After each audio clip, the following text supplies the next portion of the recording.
Sean bienvenidos a este su programa Orden Constitucional, un espacio de la Fundación Aguirre Azuela Chávez Jáuregui Pro Derechos Humanos, de la revista Tiempo de Derechos, del Instituto de Ciencia Jurídica, que juntos forman esta aula taller de saberes y diálogo. En esta ocasión tenemos el honor de que nos acompañe el magistrado Gaspar Paulín Carmona en nuestro primer programa de Orden Constitucional del año. Tenemos el gusto que nos acompañe un magistrado distinguido de quien, si ustedes me permiten, haré una breve reseña. El magistrado estudió la licenciatura en Derecho en la Universidad Nacional Autónoma de México, titulándose con mención honorífica y recibiendo en 1995 el Premio al Mérito Universitario otorgado por dicha institución. Posteriormente, cursó la especialidad en Derecho de Amparo por la Universidad Panamericana. Estudió la maestría en Amparo en el Centro Jurídico Universitario, así como la maestría en Gobierno y Políticas Públicas, también por la Universidad Panamericana, titulándose en ambas con mención honorífica. También cuenta con los doctorados en Política Criminal por el Centro de Estudios Jurídicos Universitarios y en Derecho Constitucional por la Universidad de Pantlato. Dentro de su trayectoria laboral, ha trabajado en el Poder Judicial de la Federación, ocupando los cargos de actuario judicial, secretario de juzgado, secretario de tribunal, secretario de Estudio y Cuenta de la Suprema Corte de Justicia de la Nación y desde 2009 magistrado de circuito. Actualmente integra el Pleno Regional en materia administrativa de la región Centro-Norte con residencia en la Ciudad de México. Asimismo, ha tenido experiencia en la entonces Procuraduría General de la República, en la Dirección General de Constitucionalidad, elaborando opiniones ante la Suprema Corte de Justicia de la Nación en controversias y acciones de inconstitucionalidad. Como dentro de su actividad docente, él imparte clases en la Universidad del Pedregal, en la Universidad de Pantlato, en la Facultad de Derecho de la Universidad Nacional Autónoma de México y desde el 2006 en la hoy Escuela Federal de Formación Judicial del Consejo de la Judicatura Federal. Asimismo, ha impartido diversos cursos y ha participado como ponente en diversos eventos jurídicos y académicos. A este currículum impresionante, es decir, que también hay que destacar la parte humana, y el magistrado tenemos el honor que nos comparta su amistad y que asimismo tenga la amabilidad de siempre estar pendiente de compartirnos sus experiencias, aclararnos sus dudas y de ayudar al desarrollo de las personas más jóvenes como un servidor. Muchísimas gracias, magistrado. Hoy tenemos el honor de que nos acompañe usted con un tema muy interesante y novedoso, que son los plenos regionales de circuito, de los que además usted es una pieza inaugural de los mismos. Bienvenido, los micrófonos son todos suyos. Adelante, por favor. Muchas gracias, César. Pues tan amable tu presentación. Lo haces, pero con una carga de amistad y de cariño que es recíproca. Y bueno, pues espero finalmente que se despejen las incógnitas durante esta pequeña plática. Pues en primer término, pues agradecerles mucho la invitación y merecidamente por parte de ustedes a través de la Fundación Aguirre Azuela Chávez Jáuregui Pro Derechos Humanos, también a la revista, por supuesto, Tiempo Libre, y también Tiempo de Derechos, perdón, en su espacio El Aula, y también a la directiva, obviamente, del primer circuito de la Asociación Nacional de Jueces y Magistrados. Yo les quiero agradecer muchísimo y también al Instituto de Ciencia Jurídica que me den esta oportunidad de abrir un pequeño espacio académico para el intercambio de ideas, sobre todo de actualidad. Y qué mejor que sea en un espacio como este el que nos dé la oportunidad de pues conocer un poco más sobre todo de las reformas que se han dado desde el ámbito constitucional y que han permeado incluso hasta a través obviamente de la ley orgánica del Poder Judicial de la Federación y que han aterrizado, si me permite la expresión, en los acuerdos generales del Pleno del Consejo de la Judicatura Federal, el 67 diagonal 2022, así como el 108 del año pasado inmediato. Ambos ordenamientos son las herramientas prácticas que ya nos dan las bases fundamentales a través de las cuales pues ya nos da la oportunidad obviamente de materializar justamente esta reforma que permite dar paso a los plenos regionales. Voy a tratar de dar el esbozo, como ustedes saben, de manera previa, es decir, los antecedentes que nos dan a los plenos regionales. Como ustedes saben, justamente el esquema jurídico que se tiene para resolver la discrepancia de los órganos terminales en el Poder Judicial de la Federación, pues existen las contradicciones antaño conocidas como de tesis y que hoy se conoce como contradicción de criterios, que en principio eran únicamente competencia de la Suprema Corte de Justicia de la Nación. a través del Pleno y también a través de sus salas, de conformidad con sus diversas especialidades. No sin antes mencionar que, como ustedes saben, el Pleno de la Suprema Corte de Justicia de la Nación resolvía contradicciones de criterios también entre las propias salas o bien entre tribunales colegiados de circuito cuando estos diferendos de opiniones resultaban de importancia para el orden jurídico nacional. Este era el esquema que finalmente ha sido ya transformado y que a la fecha pues da lugar a los plenos regionales. Aquí cabe mencionar algo muy importante que sí quiero dejar como primer punto de reflexión. El hecho de que los plenos regionales actualmente ya estén delimitados en la Suprema, sí, la Suprema Ley, es decir, en la Constitución Federal, no implica que la Suprema Corte de Justicia de la Nación haya perdido esta facultad para resolver la discrepancia de criterios que pudieran existir entre los órganos terminales, en concreto entre los tribunales colegiados de circuito que integran justamente el Poder Judicial de la Federación. Esta competencia originaria la sigue preservando nuestro más alto tribunal e inclusive se reconoce en el Acuerdo 67 diagonal 2022 la posibilidad de que resuelva contradicciones de criterios que posteriormente pudieran surgir entre los criterios que pudieran emitir tanto un pleno regional como otro.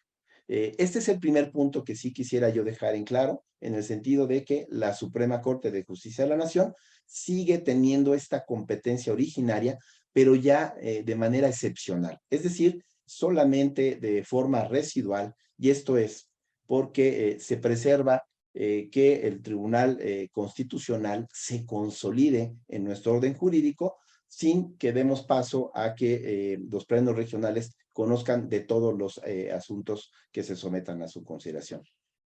Pues sentada esta primera premisa en el sentido de que la Suprema Corte de Justicia de la Nación, a través de la reforma a la Constitución y a la Ley Orgánica del Poder Judicial de la Federación, delega esta competencia a los plenos regionales. ¿Y cuáles son los plenos regionales? Pues son estos órganos que materialmente están investidos de facultades jurisdiccionales para resolver la contradicción de criterios. Estos plenos regionales surgen para pues dejar a un lado o dejar finalmente en la historia la gran importancia que se hizo en sus resoluciones por los plenos de circuito. Como ustedes saben, los plenos de circuito se crearon justamente para que la Suprema Corte de Justicia de la Nación ya no conociera en su totalidad de la discrepancia de los criterios entre los órganos terminales del Poder Judicial de la Federación. Voy a tener que hacer una pequeña reflexión en cuanto a la integración de los plenos de circuito para que entendamos y comprendamos cuál es el alcance de los plenos regionales que hoy en día tienen. Como ustedes saben, los plenos de circuito, en primer término, se establecieron en los distintos circuitos que integran la República Mexicana conforme al Acuerdo General del Consejo de la Judicatura Federal actuando en pleno, que delimitaba justamente la demarcación territorial que prácticamente es por cada entidad federativa. La primera integración que se daba de los plenos de circuito era que se delegaba al presidente de los órganos colegiados la posibilidad de integrar justamente estos plenos de circuito. Esto, pues, de suyo, pues trajo consigo una carga adicional para aquel integrante de un órgano colegiado que de suyo ya tiene finalmente, pues, un esfuerzo cotidiano considerable y que entonces le restaba tiempo al presidente, que como ustedes saben es el encargado de representar al órgano colegiado y de tramitar todo lo relativo a los asuntos competencia de un tribunal colegiado, desde amparos en revisión, juicios de amparo directo, conflictos competenciales, etcétera.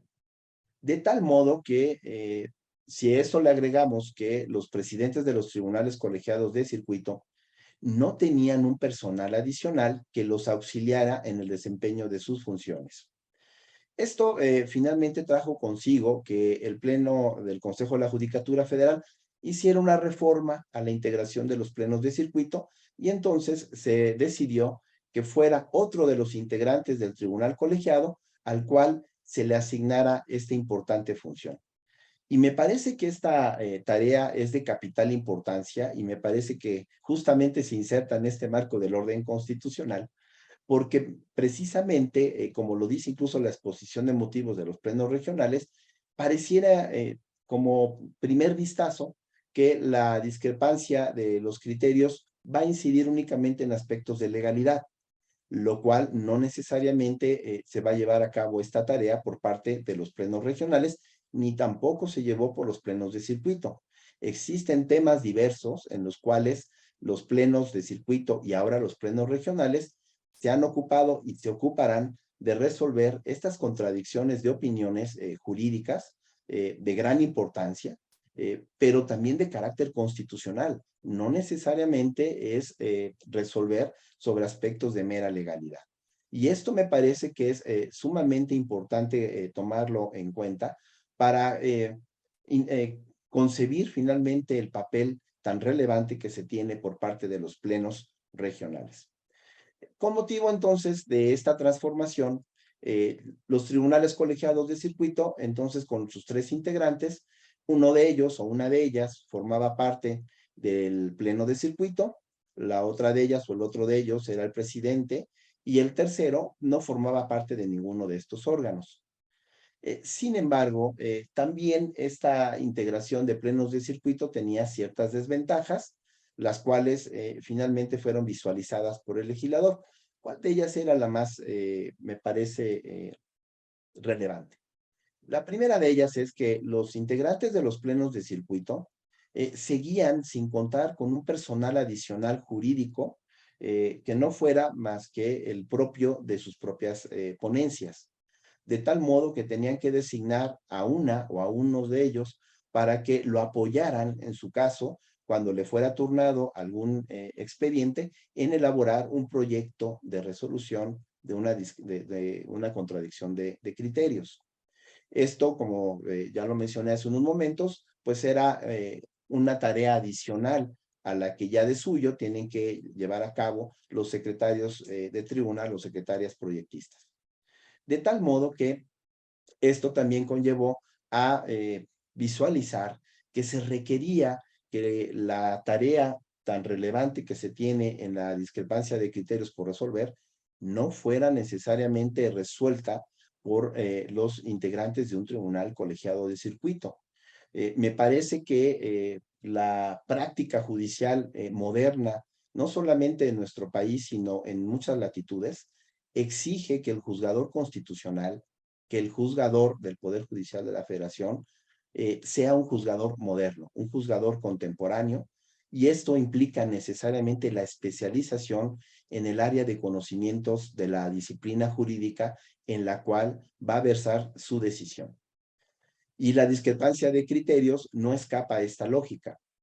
Afortunadamente, el legislador vio esta necesidad de despojar a los plenos de circuito, a los tribunales colegiados de circuito, de esta actividad de vital trascendencia en el orden jurídico para que, sin menoscabo de esa facultad originaria de la Suprema Corte de Justicia de la Nación, fueran otros órganos los encargados de resolver estas discrepancias de criterios.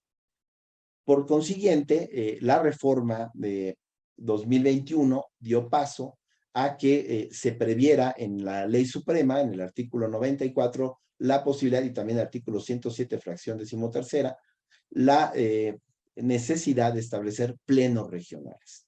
Estos plenos regionales en la Constitución y en la Ley Orgánica del Poder Judicial de la Federación no se establecieron el número ni la demarcación o jurisdicción territorial que iban a comprender para resolver las contradicciones de criterios. Se estableció una cláusula habilitante, se dio la posibilidad de que el Pleno del Consejo de la Judicatura Federal, a través de sus acuerdos generales, delimitaran la competencia de los plenos regionales y que iban a dar finalmente paso a que en este año nacieran a partir del 16 de enero y que materialmente fue sus funciones del 1 de febrero. Dicho esto de paso, me parece que es importante considerar que entonces hay un periodo en el cual los plenos de circuito dejaron de tener vida jurídica desde el año pasado y solamente se les dio un periodo de 15 días a partir de este mes, del mes inicial, perdón, 2023, para que elaboraran finalmente la remisión de los expedientes que quedaron pendientes para que fueran los plenos regionales los que asumieran esta competencia. Ya entrando en materia, los plenos regionales, el pleno del Consejo de la Judicatura Federal, estableció que fueran 8 en toda la República. Estos 8 plenos regionales se dividen en las materias que también son propias de nuestro más alto tribunal, que es la materia civil, la materia de trabajo, la materia penal y la materia administrativa. Cada una de estas materias, atendiendo esta especialización que, como ya mencioné, es finalmente la carta con la cual se presenta ante el orden constitucional el Poder Judicial de la Federación para dar una solución más expedita a la discrepancia de criterios, a su vez se divide en 2 regiones, que es la Centro-Norte y la Centro-Sur. La Centro-Norte abarca 18 entidades federativas y la Centro-Sur las restantes. Tienen distinta residencia, no todas están aquí en la Ciudad de México. El Acuerdo General 108/2022 del Pleno del Consejo de la Judicatura Federal delimita cuáles son sus lugares oficiales en los cuales van a tramitar y resolver estas contradicciones de criterios, que no es la única función de los plenos regionales, lo vamos a ver más adelante. Dicho sea esto de paso, yo me voy a enfocar a la materia administrativa, si me lo permiten, porque es aquella en la cual pues he estado gran parte de mi vida académica y también jurisdiccionalmente hablando, y que es la que yo actualmente pues tengo la distinción inmerecida de formar parte de este pleno regional. Y bueno, pues si me lo permiten, continuaré hablando de este pleno regional. El pleno regional en materia administrativa sí quiero destacar que tiene una peculiaridad que no tienen los otros plenos regionales. El hecho es que atendiendo al diseño constitucional que se tiene en la materia de subespecialización, que así se denomina, por parte de las materias de competencia económica, radiodifusión y telecomunicaciones, se va a crear transitoriamente un pleno regional porque el Pleno del Consejo de la Judicatura Federal lo hizo de esta manera, lo señala en su exposición de motivos.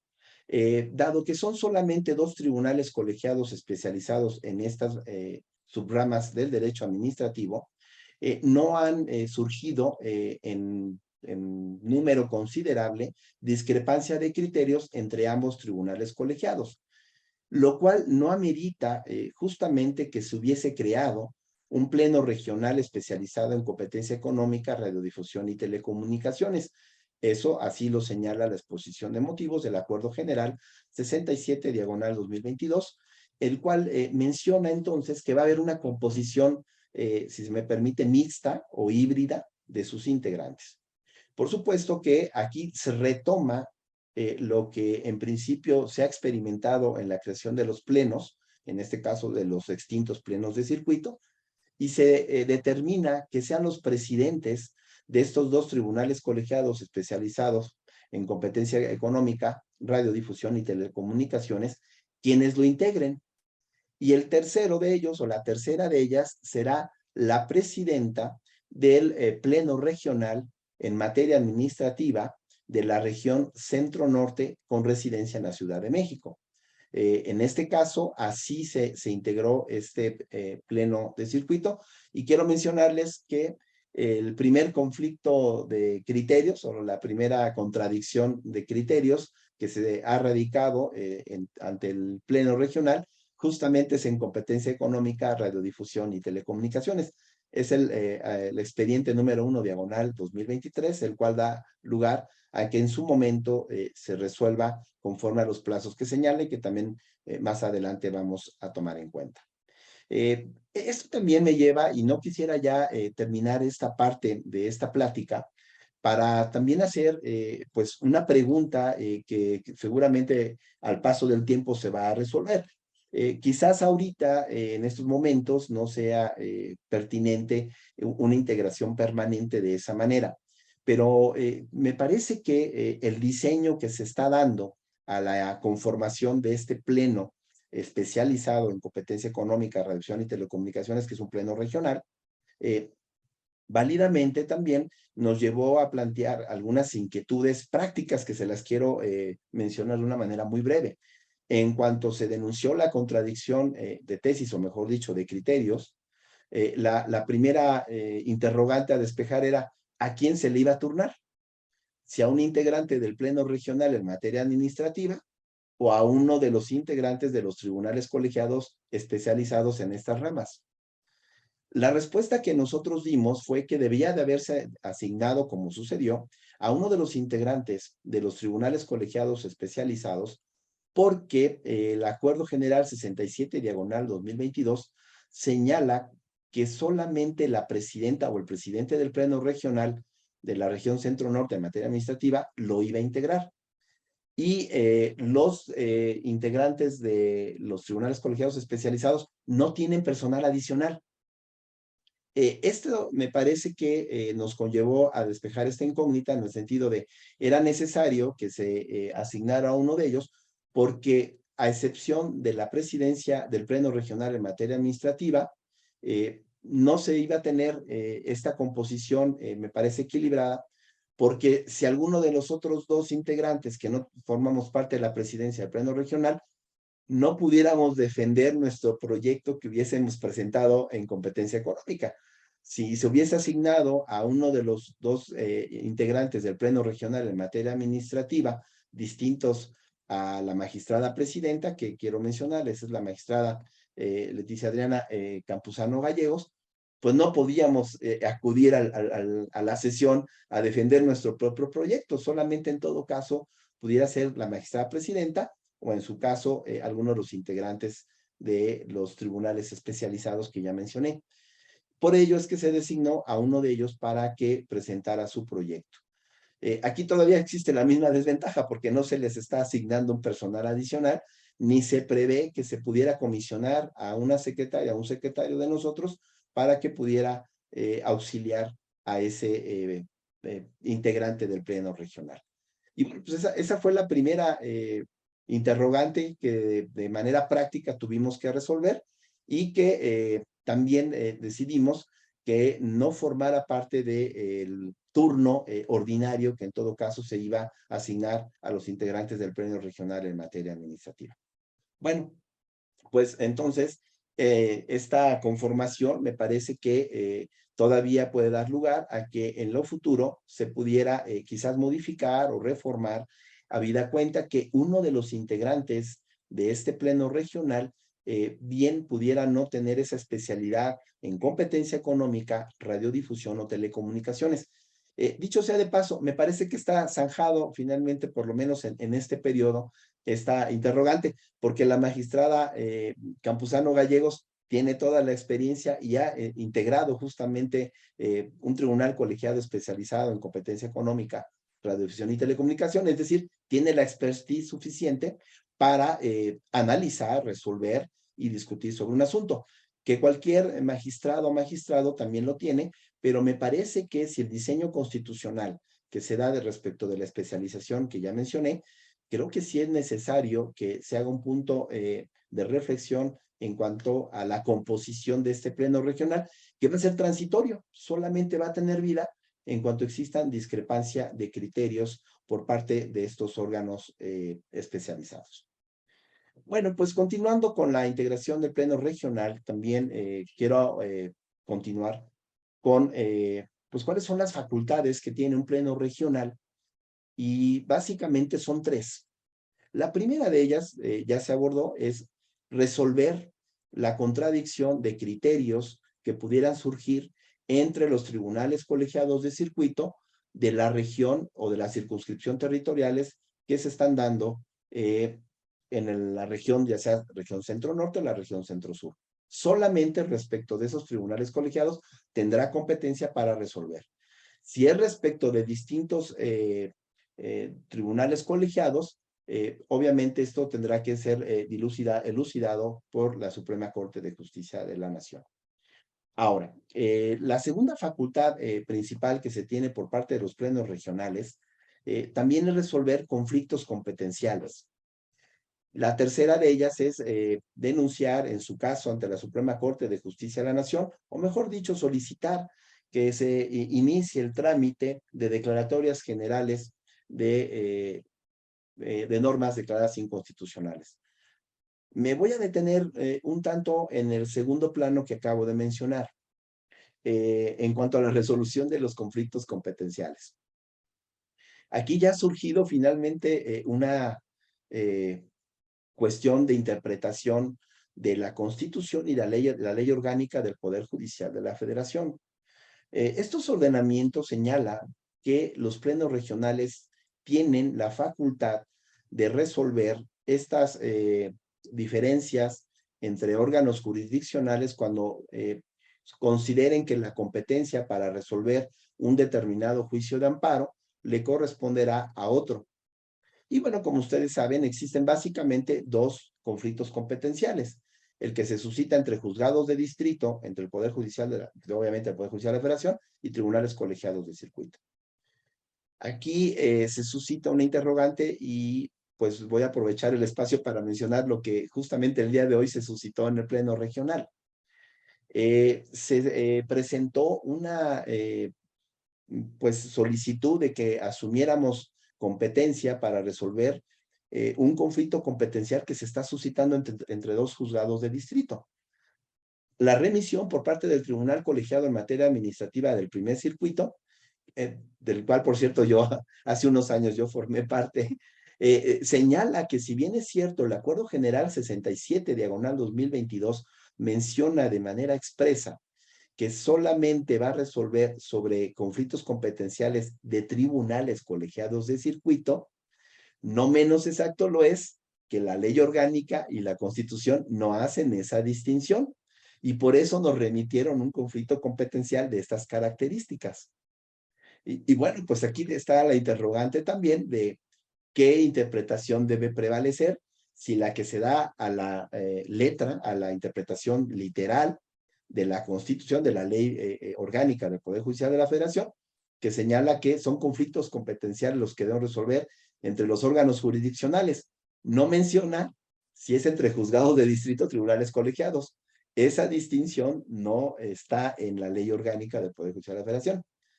Sin embargo, la respuesta me parece que no está en el texto del Acuerdo General 67, diagonal 2022, sino en la parte de su exposición de motivos. En su exposición de motivos, en la parte considerativa que dio lugar al Acuerdo General 67, diagonal 2022, el Consejo de la Judicatura Federal, actuando en pleno, hizo el siguiente análisis.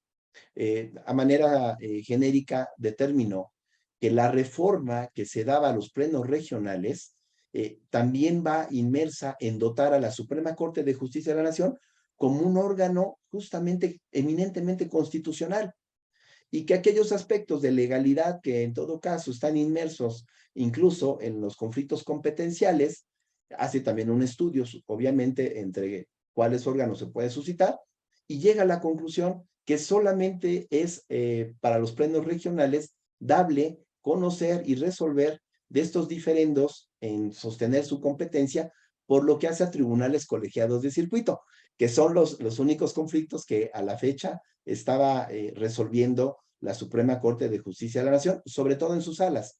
En el Pleno de la Suprema Corte de Justicia de la Nación, hace muchos años que no se resuelve un conflicto competencial de esta naturaleza. Pues teniendo esa interpretación, pues nosotros a través de la presidencia, obviamente se hizo un acuerdo en el sentido de que no corresponde al Pleno Regional en materia administrativa de la región centro-norte con residencia en la Ciudad de México, conocer de conflictos competenciales entre jueces de distrito que se hayan ventilado o se estén tramitando ante un tribunal colegiado en materia administrativa de este primer circuito. Y bueno, pues esa fue la solución que se ha dado. Me parece que todavía esta interpretación que dio el Pleno del Consejo de la Judicatura Federal todavía puede dar lugar también a nuevas ideas, nuevos pensamientos para determinar si fue correcta o no esa terminación, porque hay que decirlo con toda franqueza. Los tribunales colegiados de circuito van a tener que seguir conociendo de una cantidad considerable de conflictos competenciales.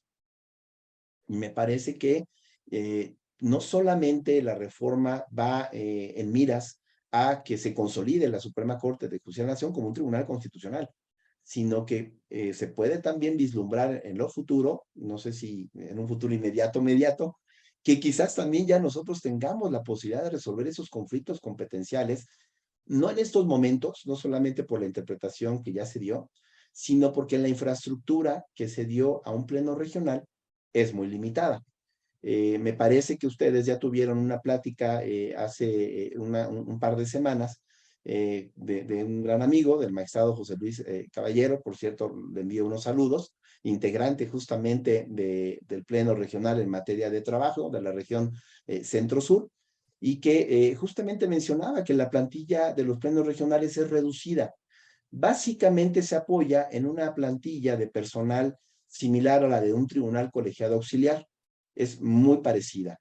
La peculiaridad es que también para la región centro-norte en materia administrativa se nos amplió la plantilla porque la carga de trabajo, ya la vislumbró el Consejo de la Judicatura Federal, va a ser mayor la que vamos a tener a los otros plenos regionales, porque comprendemos el primer circuito, el segundo y el tercero, perdón, el cuarto. El tercero es para la región centro-sur. Y ya con estos circuitos me parece que nos da una idea, una representación de la cantidad considerable de discrepancia de criterios que vamos a resolver. Si a esto le sumáramos que los conflictos competenciales también los tendríamos que resolver, pues entonces tendríamos una carga que me parece que no pudiéramos ahorita nosotros solventar con el personal reducido que se tiene para afrontar este enorme compromiso que se tiene del Poder Judicial de la Federación hacia la sociedad, y lo vamos a ver más adelante, para resolver de una manera más expedita, más profunda y con mayores elementos los criterios que órganos terminales del Poder Judicial de la Federación han emitido en sus distintos ámbitos, en este caso la materia administrativa, pero que pues ya de suyo nos trae pues consigo un reto. Esto es un reto sumamente importante porque ya el definir qué criterio debe prevalecer cuando sabemos que los tribunales colegiados hacen una labor exhaustiva de estudio, pues no es una tarea menor, es una tarea sumamente compleja y sobre todo si se tiene frente a nosotros aspectos relevantes para definir derechos humanos o bien aspectos de medidas cautelares en los cuales sí tenemos que resolver de una manera más expedita. Bueno, pues este es el punto que yo les quería comentar en cuanto a los conflictos competenciales. Pues todavía creo que vamos a estar escribiendo mucho el futuro sobre la competencia de los plenos regionales, porque sí se les está todavía dejando a los tribunales colegiados del circuito una carga de trabajo importante que no va en demérito, me parece, de que el Tribunal Constitucional se consolide. Me parece que también un pleno regional puede ser un órgano intermedio que también facilite la labor de los tribunales colegiados de circuito al resolver los conflictos competenciales. Bueno, pues esta es la parte que yo les quería mencionar. Ahora, la otra tarea que tiene el Pleno Regional es justamente cuando se pueda solicitar ante la Suprema Corte de Justicia de la Nación la tramitación de la declaratoria de general de inconstitucionalidad que señala justamente la Constitución y también la Ley Orgánica del Poder Judicial de la Federación. Esta facultad, sí quiero mencionarla, es residual. ¿En qué sentido?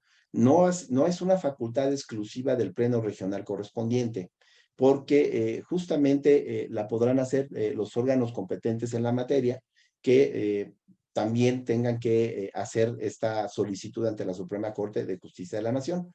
Entonces, me parece que también en este plano, paulatinamente también los plenos regionales harán esa labor, que de suyo, si les quiero mencionar, pues también va a ser una labor pues titánica, porque con independencia de que la contradicción de criterios pueda ser denunciadas por las partes legitimadas para tal efecto, también se ha dotado de esta atribución a los integrantes de los plenos regionales para hacer las denuncias correspondientes. También nosotros vamos a poder denunciar contradicciones que podamos vislumbrar entre los tribunales colegiados de nuestra propia circunscripción para que pues se resuelvan y pues sea nuestro ámbito de atribuciones que se defina cuál va a ser la postura que se debe definir, que como ustedes saben, no necesariamente va a ser en uno o en otro sentido, puede ser en un tercero. Ya la Suprema Corte de Justicia de la Nación en otras épocas lo ha señalado, que la discrepancia de criterios no necesariamente va a resolverse en un sentido o en otro, puede ser en un tercero.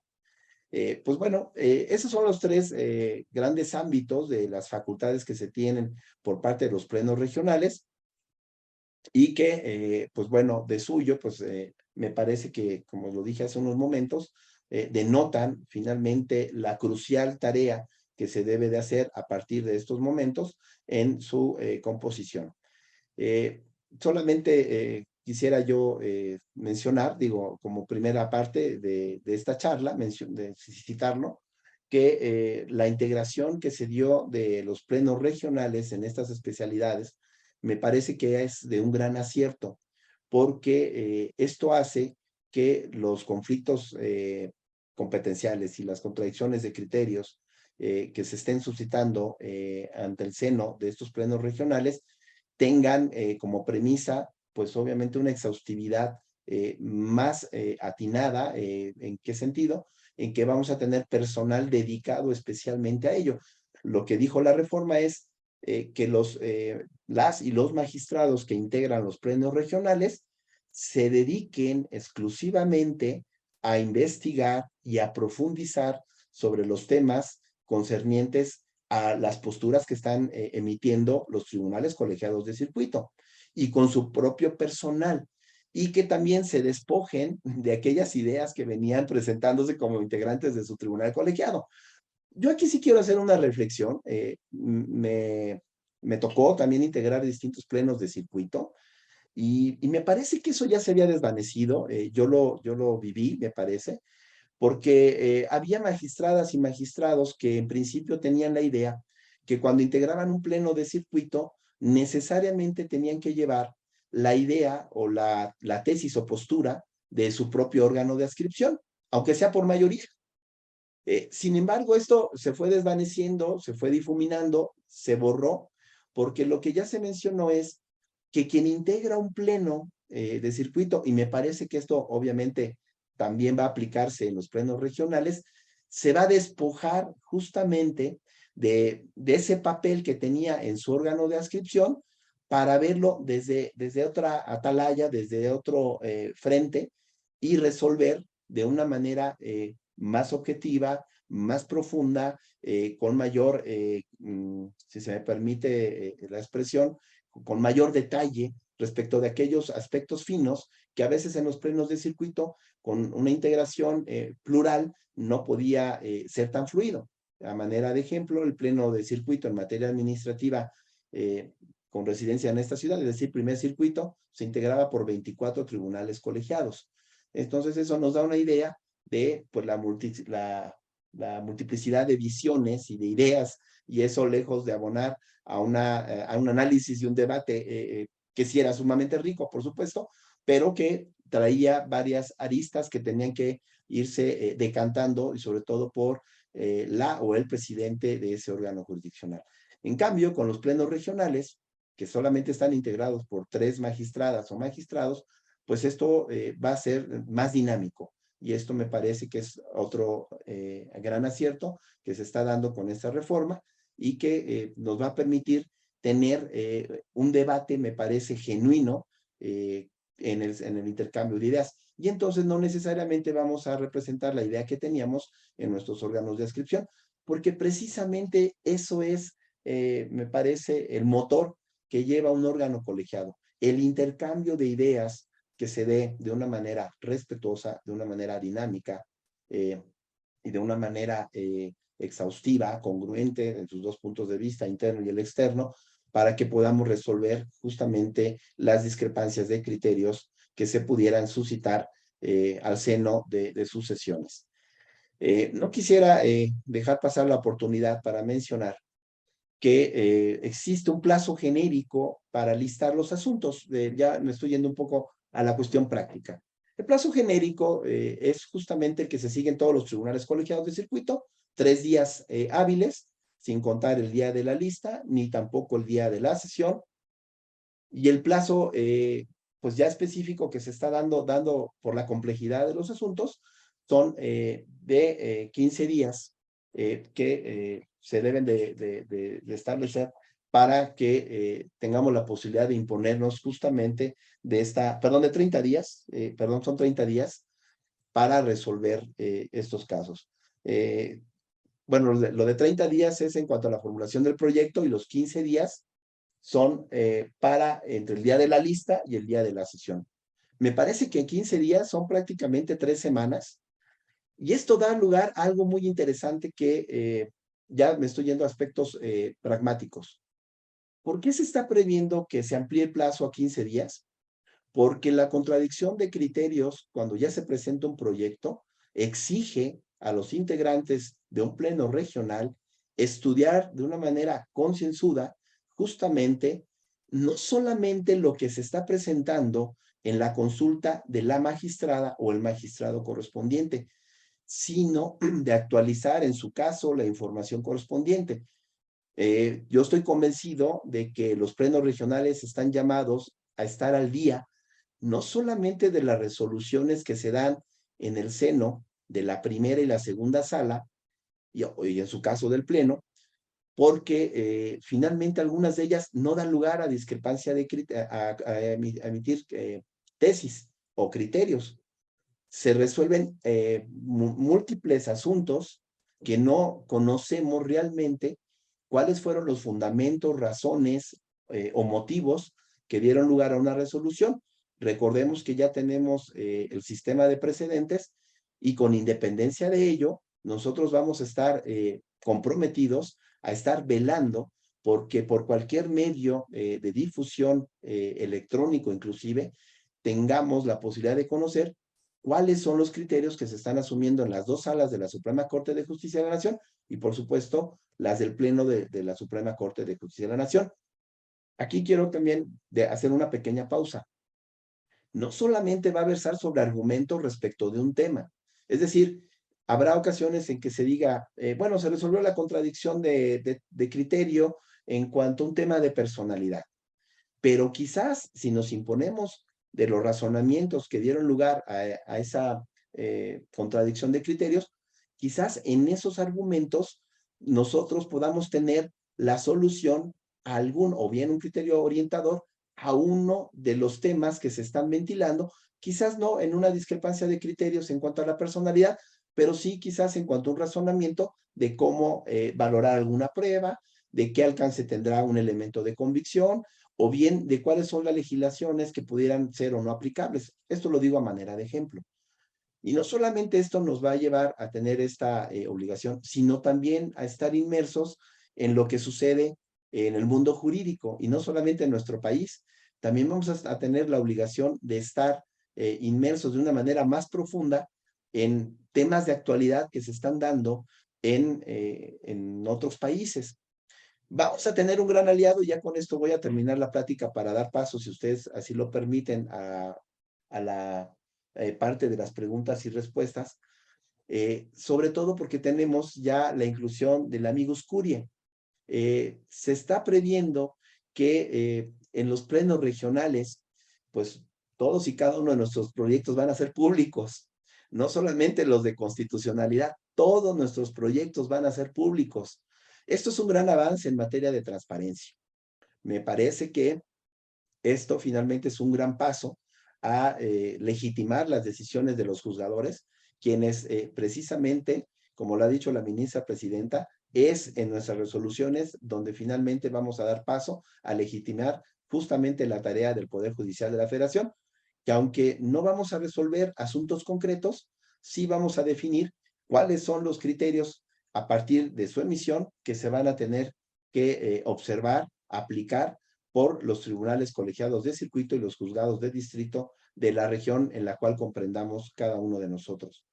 Y bueno, pues esta parte del amicus curiae, pues me parece sumamente relevante porque se va a permitir que pues cualquier parte, no solamente las procesales que hubiesen intervenido, sino cualquier persona interesada, pues nos haga ver en qué sentido consideran o qué aspectos debemos de tomar en cuenta para resolver pues una discrepancia de criterios, una contradicción de criterios y sobre todo, pues como lo dije, va a ser una gran herramienta para nuestro entendimiento y entonces tener mayores pues elementos de juicio y poder emitir un pronunciamiento.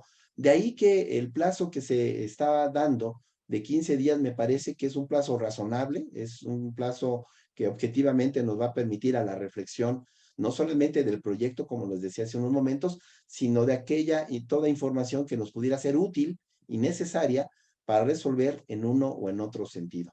Entonces, pues bienvenido finalmente este gran paso del Pleno del Consejo de la Judicatura Federal al amicus curiae, que entonces pues vamos a tener una herramienta que ya se había dado sobre todo en el Pleno de la Suprema Corte de Justicia de la Nación a partir de la novena época y que se consolidó en la 10ª y la 11ª pues tampoco escapa a ello, pero que pues ya también nosotros como plenos regionales lo vamos a hacer. Solamente va a ser una reflexión. No es que necesariamente nosotros tengamos la obligación de establecer en nuestras resoluciones todos y cada uno de los argumentos que se hicieron valer, sino sí los tenemos que enunciar, ¿sí? Pero esto es una cuestión formal, porque materialmente sí estaríamos obligados a imponernos de esas consideraciones que nos van a hacer valer. Y aquí, dicho sea de paso, sí quiero hacer una reflexión que esto se va a decantar en el día a día, conforme vaya evolucionando la actividad de los plenos regionales.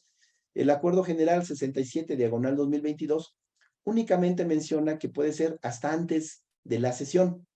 No menciona el tiempo en el cual debe de presentarse este amicus curiae. Por experiencia sabemos que en los tribunales colegiados de circuito, incluso antes de la sesión, a las 9 de la mañana, cuando la sesión quizás se lleva a las 10, nos están presentando documentos o alegatos o algún memorándum. Es decir, las partes que están interesadas en que nosotros nos impongamos de algunos razonamientos o argumentos, lo hacen quizás de última hora y nosotros creo que no podemos también eludir esta responsabilidad en el caso de la resolución de las contradicciones de criterios. Sin embargo, yo aquí sí quiero pues hacer también un llamado al foro a que se reflexione y bueno, y a las partes en general, a que si con mayor anticipación nos presentan los escritos correspondientes, nos van a dar mayor tiempo justamente de examinarlos, de ocuparnos de su contenido para en todo caso retomarlos en la discusión o en la solución de esta contradicción de criterios. Porque si los presentan pues, el día de la sesión, pues no vamos a tener el tiempo suficiente para imponernos de ellos y a lo mejor es muy valioso seguramente lo que ustedes nos pueden decir ante el pleno regional. Y me parece que con esto ya terminaría esta plática por lo que hace a esta primera parte. Me parece que esta figura, como lo dije, nos está presentando ante las partes, ante la sociedad, aunque no la resolución de un caso concreto, pero sí estamos siendo totalmente claros en por qué estamos resolviendo en uno o en otro sentido y vamos a dar oportunidad a las partes que ahora sí aporten algo para que nosotros lo tomemos en cuenta. Y aun cuando en un juicio también se hace en vía de alegatos, me parece que esta figura es mucho más amplia, mucho más bondadosa y me parece que más generosa, no para resolver un caso concreto, pero sí para resolver los casos futuros. De ahí, finalmente, la columna vertebral que se va a construir en este sistema de criterios que los plenos regionales vamos a estar edificando a partir del 1 de febrero, que pues ya estamos en funciones. Pues bueno, hay creo que muchísimos temas. Yo no quisiera todavía continuar. Me gustaría más en todo caso, si lo estima César, que pasemos en su caso a la parte de preguntas y respuestas. Muchas gracias a todos y a todas. Al contrario, magistrado, muchísimas gracias por tan detallada y minuciosa explicación. Celebramos que usted esté en ese pleno porque sin duda es todo un experto en la materia y nos ayudará a tener mayor claridad en los criterios del Poder Judicial de la Federación. Muchísimas felicidades por su presentación. Tenemos una pregunta aquí al público. En lo que la leemos, le recordamos que nos pueden escribir en la sección de preguntas y respuestas que está hasta abajo en el menú de la pantalla, o pueden escribirnos también en el chat y nosotros con todo gusto leemos sus interrogantes para nuestro querido ponente. Nos pregunta Sandra Silva, creo que no estamos relacionados al tema. ¿Se puede declarar incompetente un tribunal colegiado por razón de legalidad de un conflicto suscitado entre un juzgado federal y otro de fuero común? Esto es en materia penal. Si usted quiere contestar, magistrado, que se escapa un poquito Gracias, del... César. Gracias. Bueno, a ver, voy a tratar de entender bien la pregunta y le pediría yo a Sandra si no es de esta manera. Su interrogante es en el sentido de si es válido que un tribunal colegiado, cuando se le presenta un conflicto que se suscitó entre un juzgado y otro de fuero común, se declare incompetente. Aquí creo que sí falta mayor información en cuanto a qué es lo que sostuvo el juzgado federal y otro de fuero común. Me imagino que es para conocer de una causa penal. Me imagino que es en ese sentido. Lo que yo quiero preguntarle es si lo que está resolviendo el tribunal colegiado es un conflicto competencial o es un amparo indirecto que ninguno de ellos está tratando de resolver. A mí me parece en principio, si me voy a adelantar un poco, si es que estoy descifrando bien la pregunta, el tribunal colegiado no es tanto, los conflictos competenciales que se suscitan ante un tribunal colegiado de circuito sí tienen distintas resoluciones. Un conflicto competencial puede ser inexistente porque no se cumplen con las condiciones que señala la jurisprudencia o la legislación aplicable. También puede resolverse en el sentido de que a uno de ellos dos le corresponde cuando son dos contendientes, o bien a un tercero, ¿sí?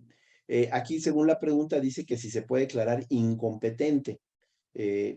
Recordemos que el único aspecto de competencia que se da a manera genérica es que el conflicto competencial, estoy hablando de juzgados de distrito, cuando los dos son juzgados de distrito, se consideran que no les asiste la competencia, es al que previno. Respecto del que previno, el conflicto competencial lo tendrá que resolver el tribunal colegiado de ese circuito y de esa materia, es decir, ante quien se presentó la demanda de amparo.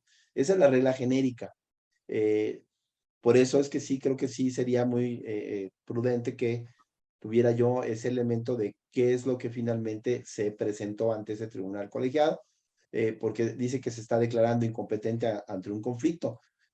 Lo que me parece de suyo es que efectivamente creo que sí es correcto, si el conflicto es entre un juzgado de fuero común y uno del fuero federal, existe una jurisprudencia que señala que en ese tipo de hipótesis, de esos supuestos, no existe un conflicto propiamente dicho que sea el Poder Judicial de la Federación el que lo tenga que resolver, porque pertenecen a distintas jurisdicciones, salvo que exista un elemento adicional para dar esa respuesta.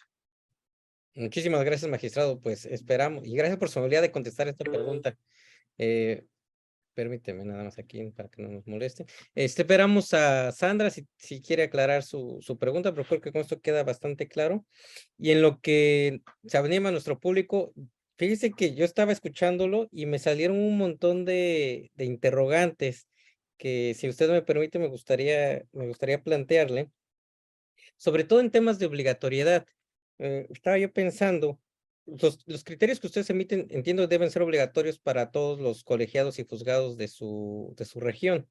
¿Qué pasa si en un juicio de amparo directo o en un amparo indirecto en revisión no se sigue el criterio establecido por ustedes? ¿Existe un procedimiento de responsabilidad? ¿Qué puede hacer una persona en esa situación? Es una interrogante, diría yo, sumamente compleja. ¿En qué sentido, César? Por lo que lleva implícito, efectivamente. Nosotros tenemos como, pues, faro orientador que la jurisprudencia que emana de un órgano colegiado permea justamente hacia los órganos inferiores para que estos indefectiblemente la tengan que observar. Es decir, el artículo 217 de la Ley de Amparo señala las reglas en el sentido de que dependiendo de la jerarquía de ese órgano emisor, pues tenga la obligatoriedad. Recordemos que hay dos criterios esenciales para vislumbrar cuando una jurisprudencia puede ser o no retroactiva o bien que no pueda ser obligatoria. El primero de ellos es el horizontal, que es justamente, y el vertical. El vertical es, obviamente, en cuanto a la jerarquía del órgano de mayor posición orgánicamente hablando, funcionalmente hablando, hacia abajo. Y en cambio, pues el horizontal es el que están en un plano de igualdad. Entonces, normalmente, pues la obligatoriedad de la jurisprudencia va a permear hacia los órganos inferiores y las jurisprudencias que establezcan los plenos regionales sí tendrán que ser observadas.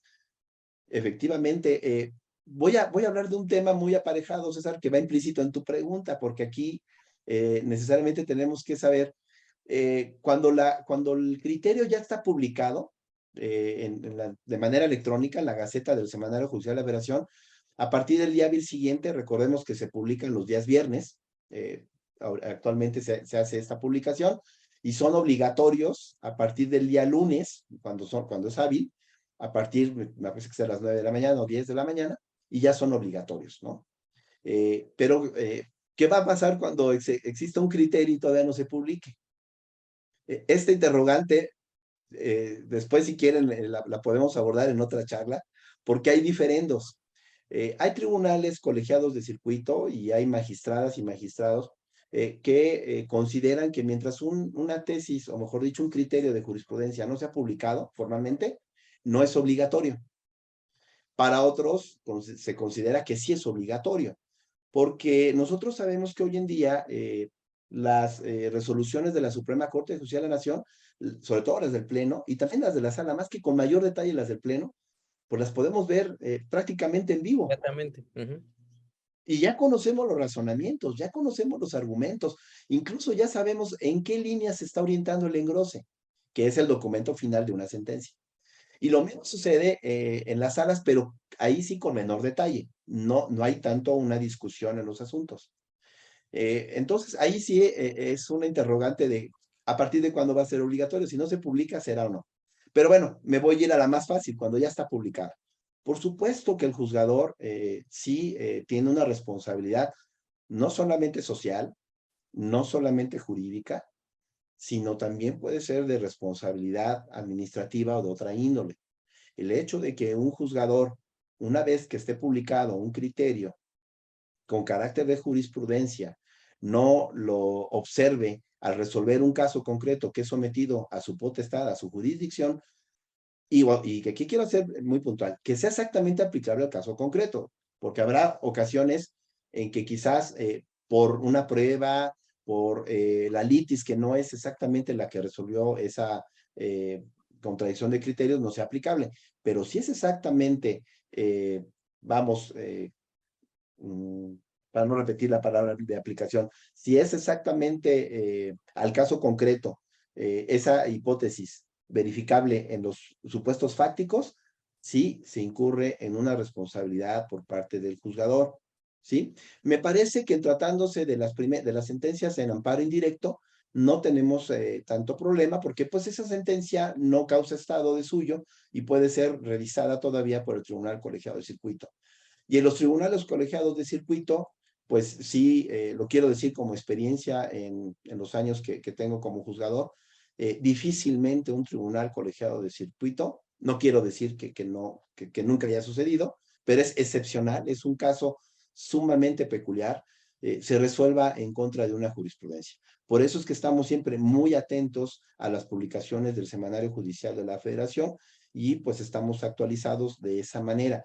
De ahí que por práctica los tribunales colegiados de circuito sesionemos los días jueves, la gran mayoría, o los días viernes, o a veces los días sobre todo los jueves o los miércoles, porque el viernes es cuando se publican las tesis. Y imaginemos que ese mismo día se publica una tesis o un criterio de nuestro caso y vamos a sesionar, ¿qué postura vamos a seguir? Yo sí lo quiero agregar para terminar la respuesta. La prudencia siempre es característica de los juzgadores en el Poder Judicial de la Federación. Hay ocasiones que se dejan lista o se aplaza el asunto para, en todo caso, ceñirnos justamente a la jurisprudencia relativa. Pero sí existe una responsabilidad en ese caso. Ahora, me gustaría entender un poquito más el tema de esa obligatoriedad. ¿El primer parámetro o condición para que ésta exista es la territorialidad? O, por ejemplo, un colegiado que no pertenece a su región, eh, ¿qué tan obligado está a seguir una jurisprudencia de un pleno que se encuentra en otra región? ¿Está obligado, no está obligado, le es indiferente? Pues esperemos que no sea indiferente, esperemos que por lo menos le sea orientador. Ajá. Vinculante no lo es, vinculante no lo es porque solamente la jurisdicción que abarca un pleno regional es Ujú. aquella respecto a las cuales esos colegiados sí tendrán la obligación de acatarla y aplicarla en sus resoluciones en lo futuro. Pero de otras regiones no están obligados, Ok. pero me parece que son referentes. Ujú. Incluso existe la posibilidad de que exista discrepancia de criterios entre la región norte, centro norte y centro sur, porque no son obligatorios. Entonces, sí, no los va a vincular, pero bueno, ya estamos hablando que prácticamente la mitad de nuestro país se va a abarcar por una región y por otro. Entonces, ya va a ser un gran avance. Aquí quiero hacerte mención algo muy importante, César. Eh, Habrá legislaciones respecto de las cuales los plenos regionales van a resolver en definitiva. A manera de ejemplo, imaginemos que en la región centro-norte en materia administrativa se elucide la constitucionalidad de una porción normativa del Código Fiscal de la Ciudad de México. Exista discrepancia de criterios entre dos tribunales o más, colegiados de circuito, obviamente, de esta entidad federativa. Pues lo que resuelva, pues ya no, como es el Código Fiscal de la Ciudad de México, ya no va a haber otra discrepancia de criterios en torno a esa norma. Y va a suceder lo mismo en otras materias de la región centro-sur y la región centro-norte. Entonces ya va a ser en gran parte una decisión terminal y definitiva. De ahí la capital importancia que tienen las resoluciones de los plenos regionales. Habrá otras donde sí. Por ejemplo, si se elucida el mismo caso, pero del Código Fiscal de la Federación, pues a lo mejor sí va a haber discrepancia entre la región centro-norte y la región centro-sur. Eso ya lo tendrá que resolver el más alto tribunal. Claro. Tenemos más preguntas de nuestro público. Muchísimas gracias. Nada más para cerrar este punto, perdón, me gustaría agotar la otra parte. ¿Qué pasa en cuanto a los juzgados de distrito? Si mal no recuerdo, para un juzgado de distrito, la jurisprudencia de los colegiados son obligatorias con independencia de dónde se encuentren.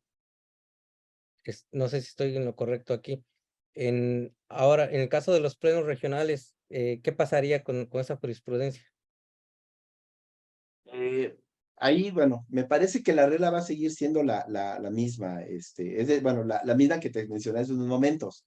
O sea, me parece que un juzgado de distrito, voy a poner el ejemplo, en Jalisco, no está obligado a acatar una jurisprudencia del pleno regional en materia administrativa de la región centro-norte, Ok. porque no comprendió justamente esa posibilidad, esa facultad, ese ejercicio de disección jurídica, si se me permite la palabra, lo hizo otro pleno regional y no aquel respecto del cual tiene jurisdicción, que es la región centro-sur. Entonces, yo sí te lo puedo decir, no estará obligado a acatar una jurisprudencia de otro pleno regional. Puede ser orientador. Si no tiene jurisprudencia en sentido contrario, la región centro-sur, un Ujú. juzgado de distrito de Jalisco podría decir, me convence la jurisprudencia de la región centro-norte y la podrá invocar, ¿no? Como cuando las tesis aisladas de una sala de la Suprema Corte nosotros las citamos Claro. para dar soporte a nuestra decisión, se puede hacer, pero no va a ser vinculatorio. Ok, le agradezco muchísimo. Ahora sí, mire, le dimos tiempo a la gente, tenemos varias preguntas aquí en el chat, si me permite. Claro. Mi nombre es Armando Brindis. Es una contradicción de criterio. En una contradicción de criterios ocurre discrepancia por interpretación de la ley de amparo, pero los asuntos de origen son en materia civil y administrativa. ¿Hay opinión acerca de la materia del Pleno Regional que debe resolver la contradicción de criterios? ¿Hay opinión acerca de la materia del pleno que debe resolver la contradicción de criterios? O sea, Bueno, a lo sí que... tenemos ahí, Ujú. sí, sí, perdón, César. No, no, adelante, perdón. Sí, me parece que en el acuerdo sí nos da una idea. Si me permites, voy a ir a su texto, porque sí hay una parte donde sí se señala, me parece, que lo que sucede, efectivamente, la ley de amparo, pues obviamente es un ordenamiento instrumental. Y aquí sí, sí, me parece que hay que tener en claro este aspecto, porque dice, ocurre discrepancia por interpretación, pero los unos son en materia civil y otro es en materia administrativa. Bueno, como lo mencioné hace unos momentos, aquí si se presenta esta discrepancia de criterios en órganos de distinta especialización, aquí son de distinta especialización, uno es civil y uno es administrativo. Eh, y me parece que la solución sí debe ser al que previno. Si me permiten, en unos momentos, lo, lo, lo voy a visualizar, porque sí, es muy interesante la pregunta. Pues la ley de amparo es pues aplicable en cualquier juicio de garantías, pero ante su interpretación, si uno se da en materia civil administrativa, aquí hay algo muy importante. En realidad, no le debería de corresponder un pleno regional especializado de suyo. Pero bueno, si se presenta ante un pleno regional, tenemos que elucidar cuál sería ello. Y ahorita lo voy a visualizar. Si quieren, pasamos a la siguiente, César, lo que Sí, veo claro. finalmente esta regla. Le agradecemos de nuevo a Sandra Silva que nos complementa su pregunta inicial y nos dice, sí, me refería a que si entonces al carecer de competencia el tribunal colegiado por razón de legalidad estima procedente proponer la competencia al pleno regional en materia penal de la región centro-norte. ¿Esto es correcto de que acepten la competencia? Voy a leer de nuevo la pregunta porque sí me refería así entonces al carecer de competencia, por razón de legal estima procedente proponer la competencia al pleno regional en materia penal. Ah, ok. Sí, no, sí es un elemento adicional. Aquí sí, le agradezco mucho a Sandra que nos haya ya precisado justamente. Sí, sería que adecuado que sea el pleno regional en materia penal de la región centro-norte que conozca de ello, porque se está suscitando entre un juzgado de distrito y otro. No, yo creo que aquí no, Sandra. Como lo dije, el Acuerdo General 67 diagonal 2022 solamente da competencia a los plenos regionales, no importa la materia, ni tampoco la región, para resolver contradicciones de criterios entre tribunales colegiados de circuito. Y el caso que tú nos planteas es entre un juzgado de distrito y un juzgado del fuero común, ambos en materia penal. Necesariamente, si es inexistente el conflicto, pues lo tendrá que resolver ante quien se previno. De ser existente el conflicto, lo tiene que resolver el tribunal colegiado de circuito. Como decía, esta es una cuestión que interpretó el Pleno del Consejo de la Judicatura Federal en el Acuerdo General 67 diagonal 2022. No es competencia del Pleno Regional. Y bueno, aquí nada más les quiero hacer una mención. Eh, cuando se nos presentó el conflicto competencial que deriva de una discrepancia de criterios entre jueces de distrito, pues se tenía finalmente una inquietud de carácter administrativo, si se tenía que darle un número específico como conflicto competencial o se resolvía en un cuaderno de varios. Finalmente, en el pleno regional en el cual yo estoy adscrito, se determinó que sí se le debe dar un número concreto, pero se va a resolver que pues se carece de competencia legal, de conformidad con el instrumento normativo que acabo de mencionar. Sí, muchas gracias. Claro. Si le parece, continuamos. Sí, Tenemos sí, aquí, claro, sí, sí. pregunta de Daniela Chávez y si le parece con eso, porque muchísimas gracias, no queremos abusar de su tiempo. En su No, no, no, opinión, al contrario. ¿sería conveniente que los plenos regionales también conozcan de los conflictos suscitados entre juzgados de distrito y no solo aquellos suscitados entre tribunales colegiados? ¿Y por qué? Lo había Gracias. mencionado. Ya me quieren comprometer a dar un punto de vista. Bueno, pero ya lo mencionaba hace unos momentos. Me parece que el diseño normativo que se da actualmente a los plenos regionales no lo permite. Es decir, sostener por parte de un pleno regional que sí podemos conocer de la resolución de conflictos competenciales entre juzgados de distrito, pues vamos a ir más allá de lo que el instrumento específico ya interpretó respecto de la reforma y sobre todo la que se plasmó en la Ley Orgánica del Poder Judicial de la Federación. Sin embargo, quizás esto todavía no sea la última palabra. Por lo siguiente, porque la ley orgánica no hizo ese distingo. Ni la reforma habla de que solamente es para aliviar la carga de trabajo a la Suprema Corte de Justicia de la Nación para que se consolide como un tribunal constitucional. Me parece que sí estamos dejando de lado a lo que los tribunales colegiados del circuito están inmersos en su día a día. Recordemos que todos los integrantes de los plenos regionales estamos comisionados y tarde o temprano vamos a regresar a los tribunales colegiados y nos vamos a enfrentar a ello. Pero no es por eso. También quiero agregar, la estructura que tenemos no nos permitiría solucionar todos y cada uno de ellos. Nada más les pongo como ejemplo, 18 entidades federativas abarca el pleno regional en materia administrativa de la región centro-norte. Imaginemos cuántos conflictos competenciales entre los juzgados de distrito de esas 18 entidades federativas se está dando. Entonces, por praxis, no pudiera ser que solamente nosotros, dos magistradas y un magistrado, estemos resolviendo esta cantidad, sobre todo por el personal que tenemos. Y aunque tuviéramos más secretarias o secretarios, también difícilmente podemos llevar a cabo esa encomienda. Y sobre todo que solamente hay un pleno regional en la región centro-norte. A lo mejor en el futuro va a haber 2 tribunales región centro-norte, 2 tribunales centro-sur. Y ojalá esto suceda, esperemos que no crezca más el Poder Judicial de la Federación.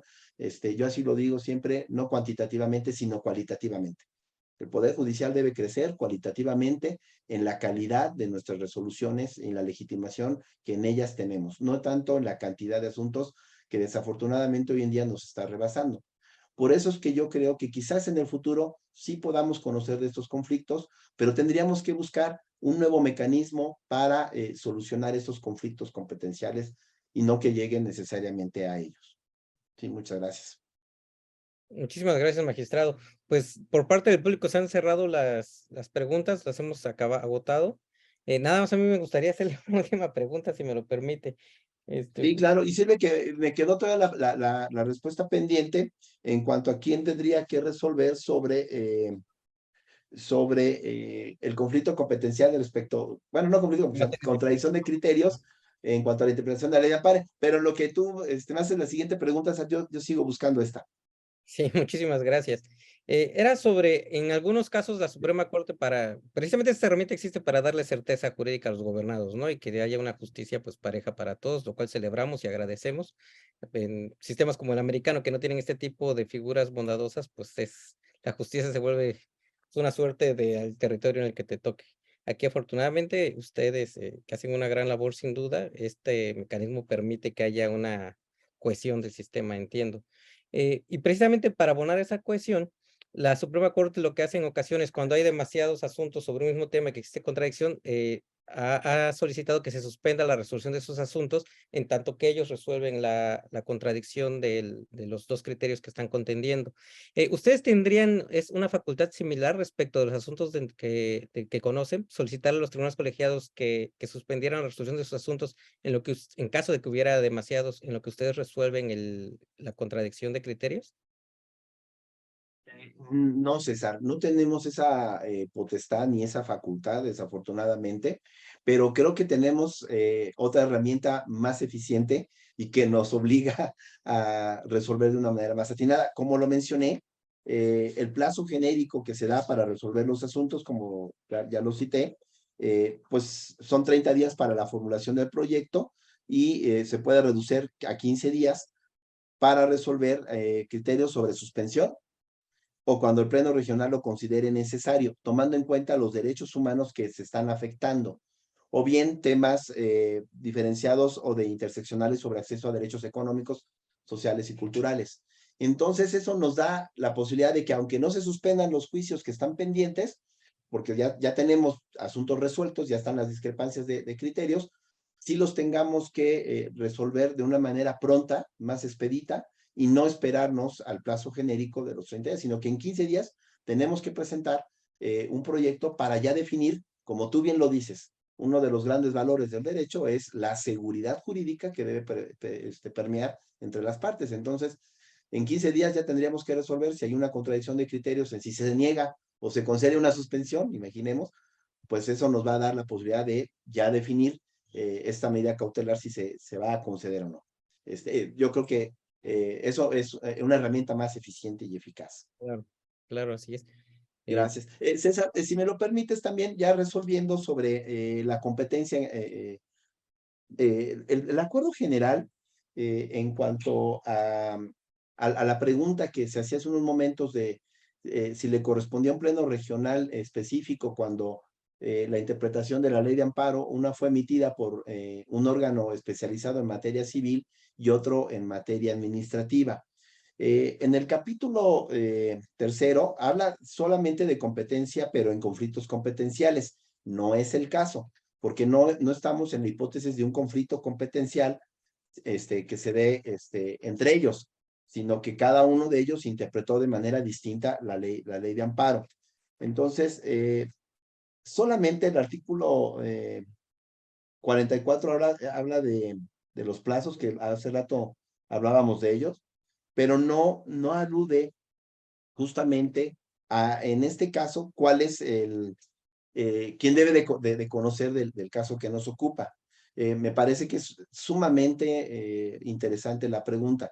Desde mi punto de vista, si la contradicción de criterios se está dando entre un tribunal colegiado en materia administrativa y un tribunal colegiado en materia civil, pero respecto de la interpretación de la ley de amparo, a mí me parece que no podemos seguir la regla del que previno, porque pues a lo mejor se resolvió el asunto en distinta fecha, pero la emisión del criterio correspondiente se dio en otra. Que recordemos, la contradicción de criterios no se suscita solamente cuando se publica una tesis o criterio. Puede ser en sus razonamientos, puede ser en sus razonamientos. A mí me parece que en este caso sí está en duda, sí lo voy a dejar como un tema de investigación, me voy a llevar la pregunta, si un pleno regional lo puede resolver, porque no es una materia específica, es una materia común, y quizás esto sí es competencia originaria de la Suprema Corte de Justicia de la Nación. Me lo llevo como tarea, si me lo permite, César, y por eso este tipo de foros también, lo he dicho, siempre nos nutre también a nosotros como ponentes de esas inquietudes, y pues si me lo permites, no sé si después te dé la respuesta para que tú luego se la hagas Claro, llegar también. a la gente solo los invitamos a que nos sigan en nuestras redes sociales y con todo gusto, en cuanto tengamos su respuesta, magistrados, lo Gracias. Sí, publicamos. pues, pues agradeciendo de antemano a Juan Armando la paciencia para dar una respuesta y no incurrir quizás en un hierro. Muchísimas gracias, magistrado. Pues mire, hemos llegado al final de nuestro programa. La verdad que no tenemos nada más que agradecerle por su tiempo, por su paciencia, por compartirnos su experiencia y su vasto conocimiento. Permítanos entregarle a nombre tanto de la Fundación, de la revista Tiempo de Derechos, del nombre del doctor Estrada Micheli y un servidor, este pequeño reconocimiento a usted por participar con nosotros, por su excelente participación como ponente en nuestro programa Orden Constitucional, el cual se lo estamos mostrando vía electrónica, pero ya acabamos la pandemia, magistrado, así que créame que se lo haremos llegar de manera física en lo más pronto posible. Esta misma semana lo tiene usted en su oficina. Y Muchas la verdad gracias, es César. que pues sí, al contrario, muchísimas gracias a usted. Mucho éxito en esta nueva encomienda, que sin duda es una gran responsabilidad, pero también creemos que es un merecido reconocimiento a su trayectoria, magistrado. Muchas gracias, César. Muchas gracias a todas y a todos quienes estuvieron conectados en esta charla muy breve, pero que espero que haya sido ilustrativa de ese gran reto y de estas grandes oportunidades que los plenos regionales sé de antemano que vamos a llevar a buen puerto. Y les agradecemos muchísimo pues que nos den estos espacios. Al contrario, incluso para nosotros sería extraordinario verlo en un par de meses, ya con un poco más de camino recorrido para ver los retos que han logrado superar y los que se vienen en camino. Muchísimas Claro, gracias. César. Para nosotros es bueno que esta sea solo la primera de muchas veces que lo tengamos en otras pantallas. Y pues bueno, a nuestro público igual agradecerle su participación, a todos los titulares que nos acompañan, miembros del Poder Judicial y de la Academia, y recordarles a todos que nos pueden seguir en nuestras redes, en la revista Tiempo de Derechos en Facebook, en Derechos Tiempo en Twitter, en Tiempo de Derechos en Instagram, y que además nos pueden ver esta y los programas anteriores en nuestro canal de YouTube, Fundación Aguirre Azuela Chávez Jauregui Pro Derechos Humanos. Estén pendientes porque, como saben, las actividades del aula no paran. Hoy tuvimos el honor de abrir el programa Orden Constitucional del año, y qué mejor que hacerlo con el magistrado Gaspar Paulín, pero pues tenemos 10 programas más por delante que esperamos que también puedan acompañarnos. En el programa del mes de marzo tendremos al ministro Pardo con el tema omisiones legislativas, absolutas y relativas, y este jueves en nuestro programa semanal Los Criterios del Poder Judicial tenemos a nuestro anfitrión, el magistrado Rogelio Alanís, que en esta ocasión, acompañado del magistrado Cristian Segovia, nos va a hablar sobre el importante caso que se acaba de resolver en la Corte Interamericana de Derechos Humanos respecto de la inconstitucionalidad de la prisión preventiva oficiosa y del arraigo. Esperamos que nos puedan acompañar y pues muchísimas gracias a ustedes. Muchísimas gracias, magistrado, de nuevo. Ay, muchas gracias, Cristian. Gracias a todas y a todos y que tengan una excelente tarde. Sigo sus órdenes. Que les vaya muy Igualmente, bien. que tengan muy buena noche. Gracias Hasta a luego. ustedes. Hasta luego. Muchas gracias. Hasta luego.